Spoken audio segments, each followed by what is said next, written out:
पहला आर्टिकल हमारा fast track court से ही रिलेटेड है। Have the fast track court. Writer कह रहा है कि have the fast track court delivered the promises of speedy justice.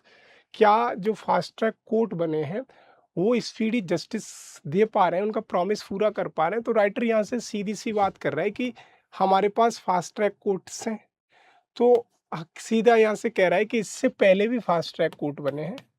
Fast track court का मतलब स्पीडी जस्टिस की बात कर रहा है ये, कि जो भी लोग हैं उनको जस्टिस एक बहुत जल्दी मिले, स्पेशली उन केसेस में बहुत ज़्यादा सीवियर केसेस हैं, सीरियस केसेस हैं उनमें। वहीं से ये बता रहा है कि कुछ पेंडेंसी बैकलॉग भी हैं। जैसे इसने कहा नियरली 2.4 लाख केसेस अभी पेंडिंग है। कहाँ पे? 2.4 लाख केसेस कहाँ पे? फास्ट ट्रैक कोर्ट में। तो कह रहा है तो राइटर ये कहने की बात कर रहा है कि ये जो केसेस पेंडेंसी है उनमें से करीब करीब 60,000 अप्रॉक्स केसेस हैं, उनका ही प्रॉपर हमने जस्टिस डिलीवरी कर पाया। तो ये भी एक क्वेश्चन मार्क है कि फास्ट ट्रैक कोर्ट में भी हमारे क्या नाम है केसेस पेंडिंग है। वही यहाँ से कह रहा है क्या पब्लिक एग्जामिनेशन में कैसे काम करेगा, और ये सारे गवर्नमेंट के वो हैं। तो यहाँ से ये भी कह रहा है कि समथिंग केसेस पेंडिंग है, जैसे हमारे 5 करोड़ अप्रॉक्स केसेस पेंडिंग हैं, और अगर कहीं की ट्रायल कोर्ट में भी केस पेंडिंग है। तो ये सारी चीज़ें इसमें सीधी सी ये सारी चीज़ें इसमें आर्टिकल में डिस्कस की गई हैं कि हमारे पास तो इसका डेटा भी है कुछ, और कुछ सीधे से उसके कुछ कंसर्न भी है फास्ट ट्रैक कोर्ट के। एक एक करके हम समझते हैं। तो फास्ट ट्रैक कोर्ट का हमारा सीधा सा मतलब है कि प्राइम मिनिस्टर ऑफ इंडिया ने रिसेंटली जो फास्ट ट्रैक कोर्ट की हियरिंग है regarding the NEET examination leaks, उसमें प्राइम मिनिस्टर इंडिया ने अनाउंस किया।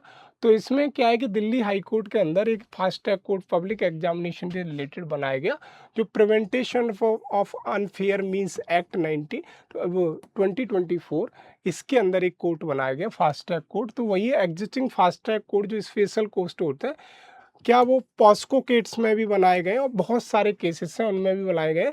तो राइटर यहाँ से सीधा ये कहने की बोल रहा है कि कुछ ह्यूज बैकलॉग्स भी हैं फास्ट ट्रैक कोर्ट में। तो उसने कहा है ह्यूज बैकलॉग कितनी है? 1.2 लाख अप्रोक्स।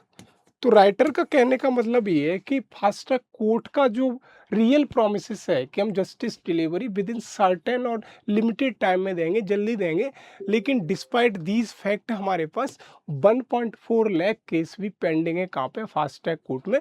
तो ये सीधा सा क्वेश्चन मार्क उठाता है प्रधानमंत्री का जो रिसेंटली अनाउंस है किसके रिगार्डिंग? नीट के रिगार्डिंग फास्ट ट्रैक कोर्ट का। वही हम सारा समझना है। तो वही कह रहा है कि 2.4 lakh, sorry not 1.4 lakh, that is 2.4 lakh cases pending है फास्ट ट्रैक कोर्ट में स्पेशली। कब?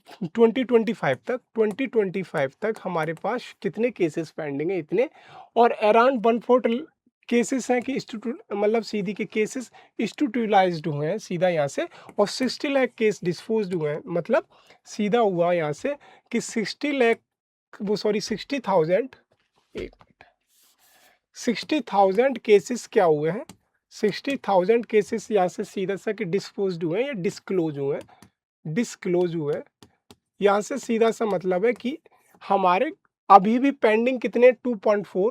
टोटल केस 1.4 स्ट्रेस्ड हुए, 60,000 इतने केसेस हमारे पेंडिंग है।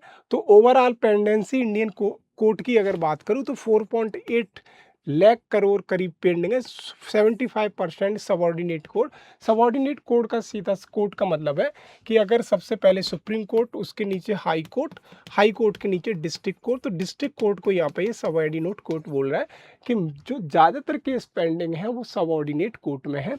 सीधा सा कि ट्रायल लेवल पे ही सबॉर्डिनेट कोर्ट का मतलब कि जहाँ पे सबसे पहले हम अप्लाई करते हैं, तो ट्रायल लेवल पे ही सबसे ज़्यादा केस पेंडिंग है। तो सीधा सा यहाँ से एक क्वेश्चन उठ के आ रहा है कि concern regarding the fast track court, कि फास्ट ट्रैक कोर्ट में हमारे 2.4 समथिंग केसेस लैक पेंडिंग है। उनमें से टोटल केसेस जो आए अब तक, उनमें से सिर्फ 60,000 केसेस ही क्या हुए? डिस्क्लोज हुए या सुने गए, या अब तक उनका पूरा जस्टिस डिलीवरी हुआ, यही है। फिर राइटर कह रहा है कि जो टोटल अप्रॉक्स 5 करोड़ या 4.8 करोड़ केस पेंडिंग है इंडियन जुडिशरी सिस्टम में, उनमें से जो मोस्ट ऑफ द केसेस हैं, मोस्ट ऑफ द केस हैं, वो सबसे ज़्यादा पेंडेंसी मेरी कहाँ पे? Subordinate court. सबॉर्डिनेट कोर्ट का सीधा सा मतलब है सबॉर्डिनेट कोर्ट। सबऑर्डिनेट कोर्ट का सीधा सा मतलब है at the trial level, trial level का सीधा सा मतलब है एट द डिस्ट्रिक्ट कोर्ट। और फिर उनमें से सीधी सी बात कह रहा है कि ये जो केस पेंडिंग है 74%, इनमें से भी अगर देखा जाए तो इनमें से अगर बात करूँगी अप्रोक्स 70% केस क्या है, 70% क्रिमिनल बैकग्राउंड से हैं, क्रिमिनल केसेस हैं।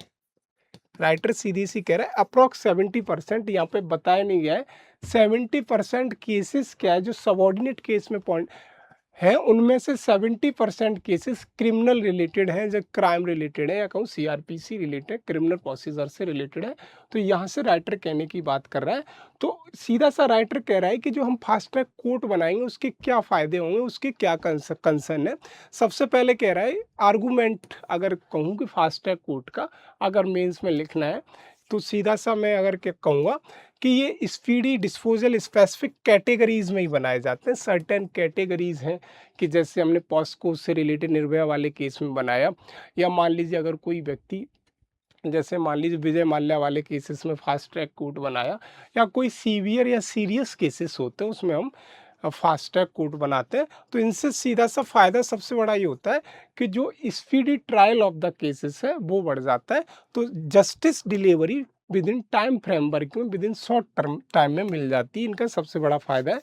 और दूसरा है कि जो केसेस होने उनको हम प्रायोरिटाइज कर सकते हैं, उनको हम प्रायोरिटी दे सकते हैं कि कौन सा केस अर्जेंट है, वो सीधा सा पब्लिक सेंसिटिव केस कौन सा है, जैसे पॉस्को से रिलेटेड है या नीट से रिलेटेड है, एग्जाम से के लीकेज से रिलेटेड है, पब्लिक इंटरेस्ट से कौन सा केस रिलेटेड है, तो वहाँ को क्या है कि हम प्रायोरिटी वाइज भी केसेस कर सकते हैं फास्ट ट्रैक कोर्ट में, ये इसका फ़ायदा है। और फिर क्या है कि जो मैंने कहा कि जो हमारे हाई प्रोफाइल केसेस उसमें specially related with the public interest, high profile cases का सीधा सा मतलब those cases which are related to the common people, और कॉमन पीपल की डे टू डे की लाइफ को भी प्रभावित करते हैं।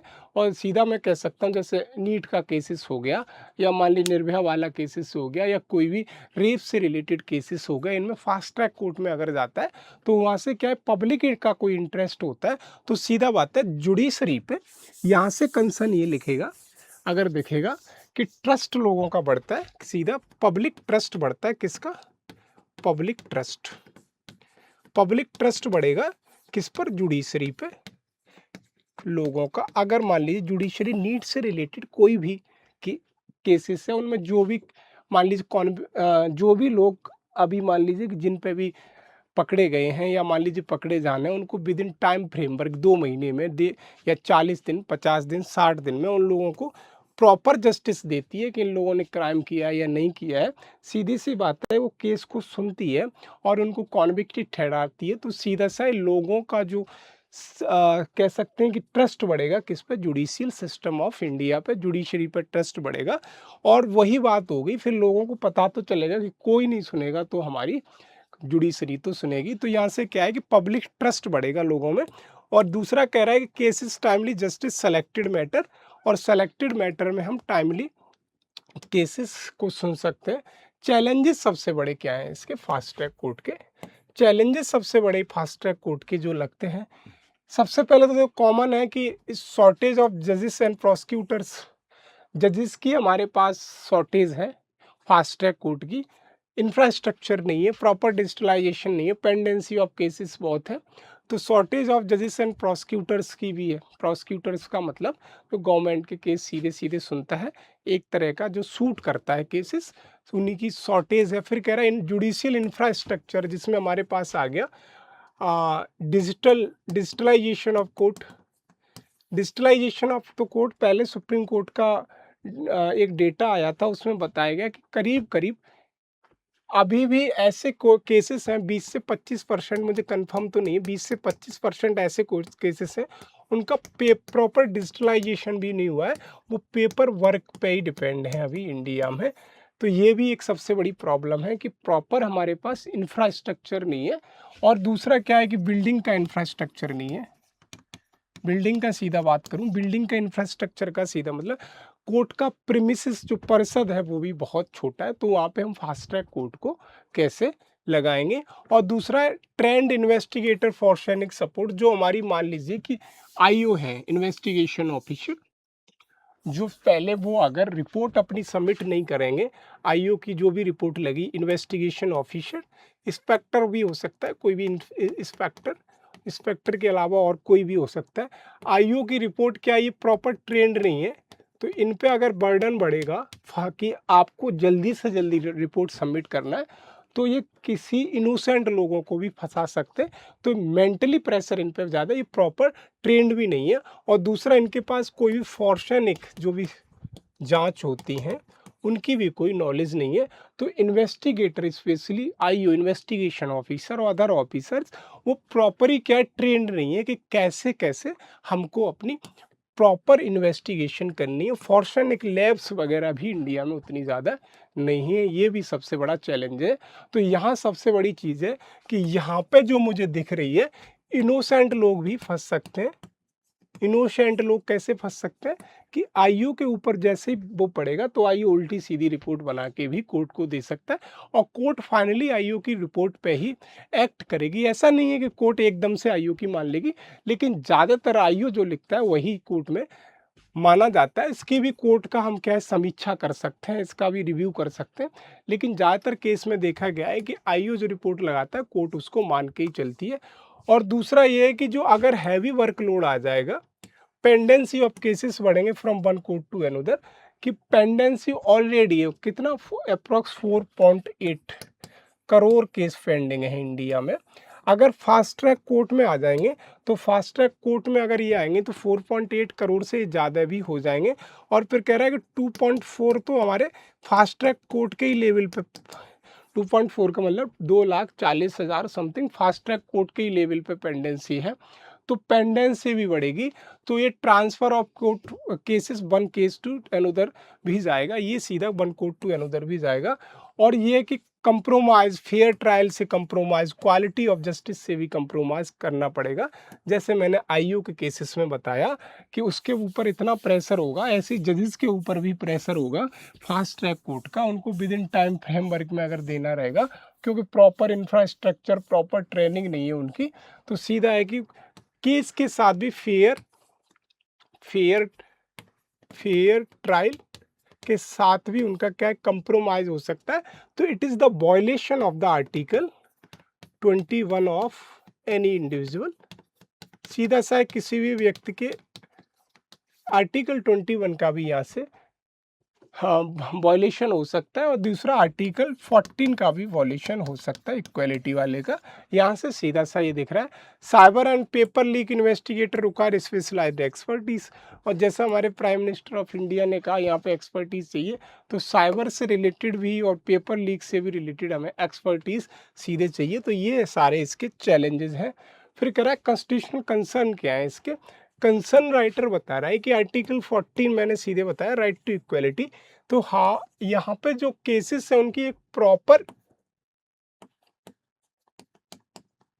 प्रॉपर गाइडलाइन नहीं है कि कौन से केसेस फास्ट ट्रैक कोर्ट में जाएंगे, कौन से केसेस फास्ट ट्रैक कोर्ट में नहीं जाएंगे। तो यहाँ पे अगर एक इंडिविजुअल का केसेस चला जाता है फास्ट ट्रैक कोर्ट में और दूसरे का नहीं जाता है किसी से रिलेटेड, तो वो सीधा सा आर्टिकल 14 से भी कंप्रोमाइज कर रहा है किसी भी व्यक्ति का इक्वलिटी, जो कहा गया है कि समानता का अधिकार है, सबको बात सुनी जाएगी।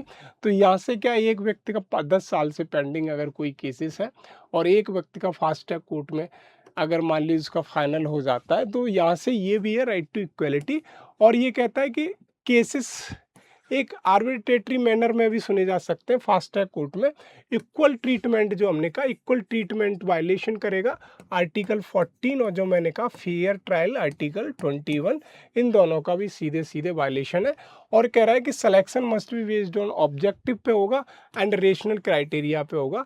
तो ये कैसे डिसाइड करेंगे कि ये जो सिलेक्शन ऑब्जेक्टिव है, रेशनल क्राइटेरिया, तो ये भी एक आर्टिकल 14 और आर्टिकल 21 का भी सबसे बड़ा क्या है कंसर्न है। राइटर यही कहने की बात कर रहा है, आल्दो उसमें बहुत सारी कहानियां लिखी हैं आर्टिकल में, लेकिन मेन कंसर्न यही है।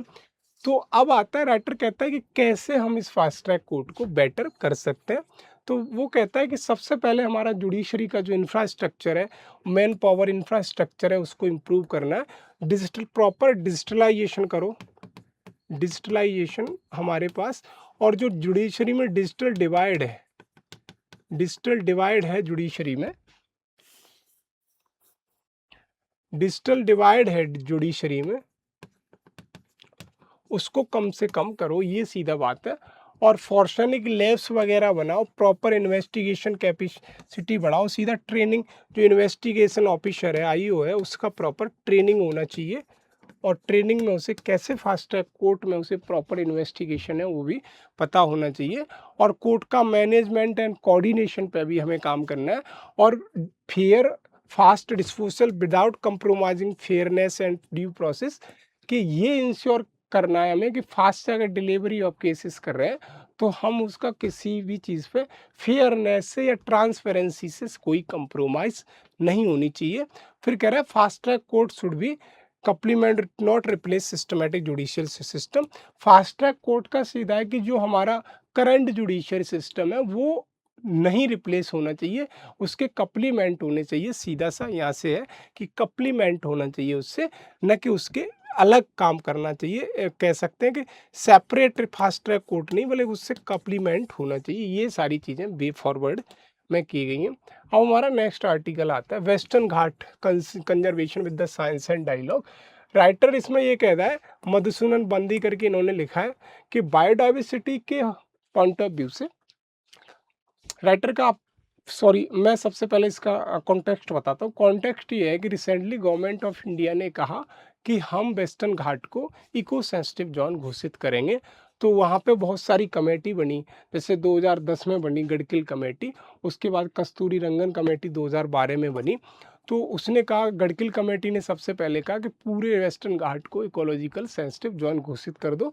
तो वहाँ पे जो स्टेट्स हैं, तो स्टेट का कंसर्न ये इकोलॉजिकल सेंसिटिव जोन घोषित कर देगा अगर सेंटर, तो सबसे बड़ी स्टेट को प्रॉब्लम ये आएगी कि स्टेट जो भी डेवलपमेंट प्रोजेक्ट हैं वो नहीं कर पाएगी, और कर भी पाएगी तो एक लिमिट तक कर पाएगी, पहली चीज़। फिर उसके बाद जो कस्तूरी रंगन कमेटी बनी 2012 में, कस्तूरी रंगन कमेटी ने ये कहा कि इसको 37% जो एरिया है वेस्टर्न घाट का, that shall be declared as a eco sensitive zone, उसको इको सेंसिटिव जोन घोषित कर देना चाहिए। तो उस पर गवर्नमेंट ने क्या किया, रिसेंटली गवर्नमेंट ने क्या किया कि गवर्नमेंट ने वेस्टर्न घाट को इको सेंसिटिव जोन घोषित किया। उसमें से 2 स्टेटों ने अपना तो कह दिया कि हाँ घोषित कर दिए, सीधा कंसर्न दे दिया, जैसे महाराष्ट्र और गोवा है। बाकी स्टेट जैसे कर्नाटका हो गया और तमिलनाडु हो गया, केरला हो गया, ये स्टेटों में अभी डिस्कस चल रहा है।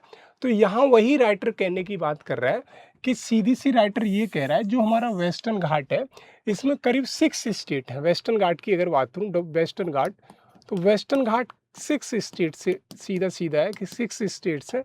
और कह रहा है कि ये मेरा यूनेस्को की वर्ल्ड हेरिटेज साइट में है, यूनेस्को की वर्ल्ड हेरिटेज साइट में मेरा आया वेस्टर्न घाट, पहला पॉइंट। दूसरा कह रहा है यूनेस्को की वर्ल्ड हेरिटेज साइट में यूनेस्को, राइटर कह रहा है, तो भी इसकी इम्पोर्टेंस है।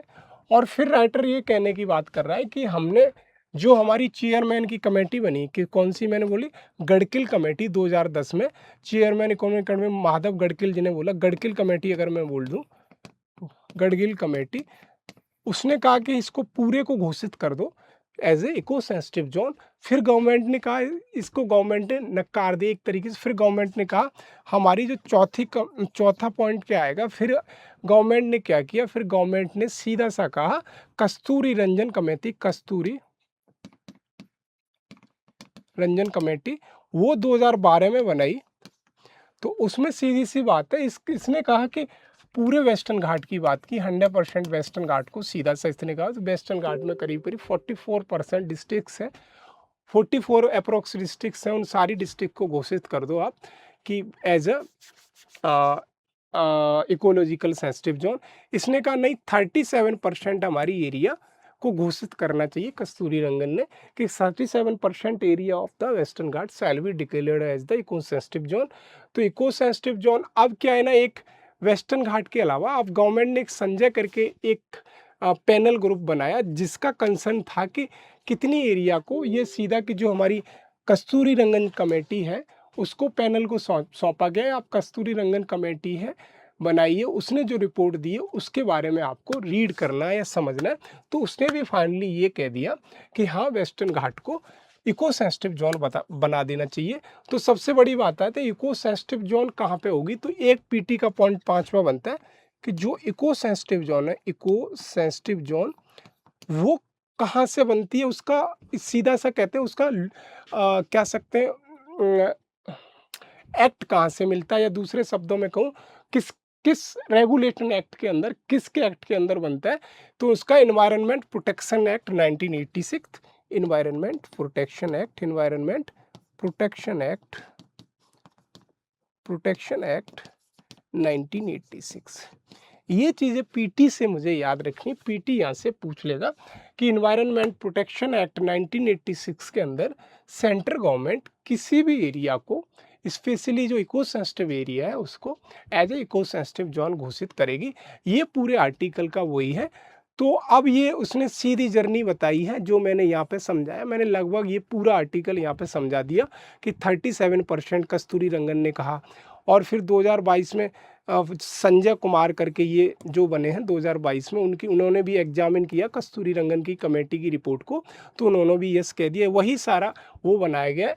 अब यहाँ से ये कहने की बात कर रहा है कि जो हमारी जो स्टेट्स थी कौन सी, महाराष्ट्र एंड गोवा, उन्होंने तो यस कर दिया गवर्नमेंट के जो भी कंसर्न थे इकोलॉजिकल सेंसिटिव जोन से रिलेटेड, तो वो तो राजी हो गए, सीधी बात। अब कुछ स्टेट हैं जैसे कर्नाटका स्टेट है, कर्नाटका का 10 डिस्ट्रिक्ट लगता है, तो कर्नाटका का कहना है कि भाई हमारा जो वेस्टर्न घाट है उसमें करीब 23% पॉपुलेशन है, तो ये सारी है कि उस पॉपुलेशन कहाँ जाएगी, कैसे रहेगी, ये सारी रिहेबिलिटेशन की भी प्रॉब्लम है, केरला की प्रॉब्लम है। वही स्टेट की सीधा उसने कहा है कि 3 है सबसे, चिकमंगलूर वाला एरिया, कुदूर वाला एरिया, शिमोंग वाला एरिया और उडुपी वाला एरिया कर्नाटका है। और कर्नाटका की एक काली टाइगर रिजर्व है, इसे याद रखना, काली टाइगर रिजर्व का है, कर्नाटका में है, वो भी इसे कुद्रेमुख नेशनल पार्क में पड़ती है। काली टाइगर रिजर्व और कुद्रेमुख नेशनल पार्क, यहाँ पे अगर देखूँ तो ये याद रखना है आपको, काली टाइगर रिजर्व का है, काली टाइगर रिजर्व कर्नाटका में, और कुद्रेमुख नेशनल पार्क का है मेरा, नेशनल पार्क मेरा कहाँ पे है, ये भी मेरा कर्नाटका में। ये सारी चीज़ें याद रखनी है। फिर कह रहा है कि इंडिजीनियस हमारी जो कम्युनिटीज़ हैं, जो हमारी ट्राइबल पीपल हैं, इंडिजीनियस कम्युनिटी का मतलब ट्राइबल पीपल हैं उस एरिया में, जिसको हम इको सेंसिटिव जोन घोषित कर रहे हैं, उनको कैसे हम रिहेबिलिटेट करेंगे, सबसे बड़ा कंसर्न यही है। तो यही सीधा सा आर्टिकल है कि कैसे एक साइंस बेस्ड पे डायलॉग होना चाहिए। यही कहने का मतलब यही आर्टिकल का है। तो एक एक करके सारी चीज़ें समझते हैं। जो हमने कहा वही आर्टिकल में मिलेगा। वेस्टर्न घाट एक्सटेंडेड 6 कोस्टल स्टेट। तो 6 कोस्टल स्टेट मेरी कौन कौन सी हैं, यूपीएससी में पूछा हुआ सवाल है। तो सबसे पहले तो देखो 6 कैसी है मेरी। सबसे पहले मेरा कौन सा लगेगा, गुजरात, महाराष्ट्र, गोवा, और गोवा के नीचे कर्नाटका के बाद केरला। तो ये होगी मेरी 5, और केरला से थोड़ा सा एरिया नीचे को मालूम तो तमिलनाडु, ये वाली 1 2 3 4 5 6। तो ये दो, गुजरात, महाराष्ट्र, गोवा, इन ये 3 स्टेट है, इन्होंने अपना तो कंसर्न दे दिया। और ये 3 स्टेट और बची हैं, कौन सी, कर्नाटका, केरला और ये तमिलनाडु, इन्होंने अभी अपना कंसर्न या यस नहीं कहा है कि हाँ आप घोषित करिए। तो यहाँ पे एक सेंटर स्टेट रिलेशन का भी एंगल देखने को मिल सकता है। यहाँ पे डेवलपमेंट वर्सेस सस्टेनेबल डेवलपमेंट का भी एंगल देखने को मिल सकता है। तो इस आर्टिकल को मैं सेकंड पेपर से भी देख सकता हूँ, इस आर्टिकल को मैं एनवायरनमेंट इकोलॉजी के पॉइंट ऑफ व्यू से भी देख सकता हूँ, और इस आर्टिकल में कोस्टल रेगुलेशन जोन के हिसाब से भी देख सकता हूँ। तो ये आर्टिकल को कहीं पर भी मैं यूज़ कर सकता हूँ। तो वही है कि 6 के कोस्टल स्टेट है में बर्ड, और कह रहा है बर्ड बायोडाइवर्सिटी हॉटस्पॉट है। बर्ड डाइवर्सिटी हॉटस्पॉट का मतलब राइटर ये कह रहा है करीब 39 प्लेसेस हैं, इसमें 39 करीब जगह है वेस्टर्न घाट पे, वो हॉटस्पॉट है। हॉटस्पॉट का सीधा सा मतलब कि किसी भी एरिया की अगर इकोलॉजी बहुत ज़्यादा रिच है, उसको मैं बोलता हूँ हॉटस्पॉट। भारत में 4 हॉटस्पॉट हैं, जैसे वेस्टर्न घाट हो गया, मेरा हिमालय रीजन हो गया, नॉर्थ ईस्ट रीजन हो गया, और सुंडालैंड वाला रीजन हो गया, जिसमें मेरा अंडमान निकोबार आ जाता है।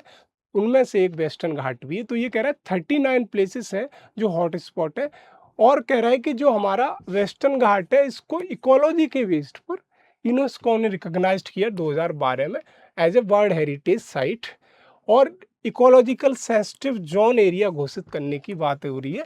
तो ये कहाँ से, एनवायरनमेंट प्रोटेक्शन एक्ट के अंदर, जो हमने कहा कि पहले हमने क्या समझा, एनवायरनमेंट प्रोटेक्शन एक्ट 1986 ये वाली लाइन, उसके अंदर हम घोषित करने वाले हैं, इसको घोषित करने वाले हैं कि गवर्नमेंट ने लगभग कर ही दिया है।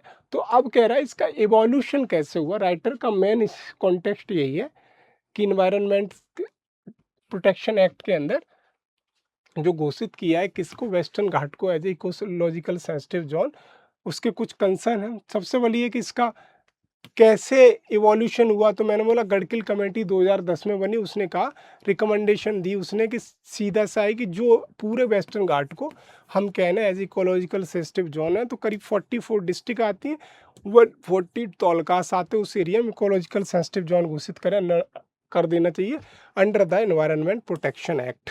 ये क्या है ना, ये गवर्नमेंट ने नहीं मानी। उसके बाद गवर्नमेंट ने एक कमेटी बनाई दूसरी, इनको सीधी सी दूसरी कस्तूरी रंजन कमेटी, वो आगे मिलेगी इसमें। फिर कह रहा है इकोलॉजिकल सेंसिटिव जोन की क्या है, जर्नी क्या है।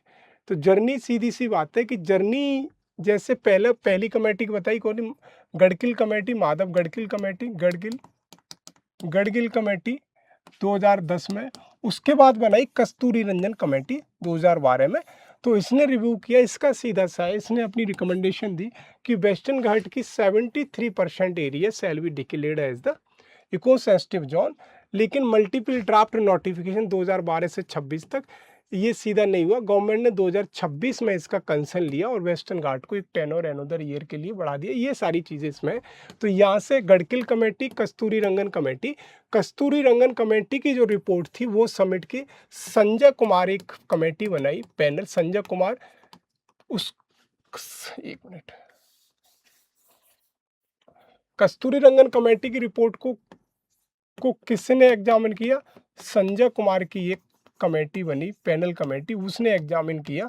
तो उसने भी कहा कि हाँ, कस्तूरी रंगन ने कहा है वो बात ठीक है, हमें under the environment protection act western Ghat को as a ecological sensitive zone घोषित कर देना चाहिए।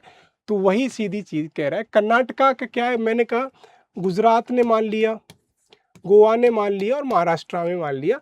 कर्नाटका का कंसर्न क्या है, कर्नाटका का कंसर्न वही है कि हमारी 10 डिस्ट्रिक्ट अप्रोक्स आती हैं और 20,000 अप्रोक्स हमारा एरिया इकोलॉजिकल सेंसिटिव में आएगा। 23% हमारी 23% अप्रोक्स हमारी पॉपुलेशन इस एरिया में रहती है। तो उनका रिहेबिलिटेशन का सबसे बड़ा प्रॉब्लम है।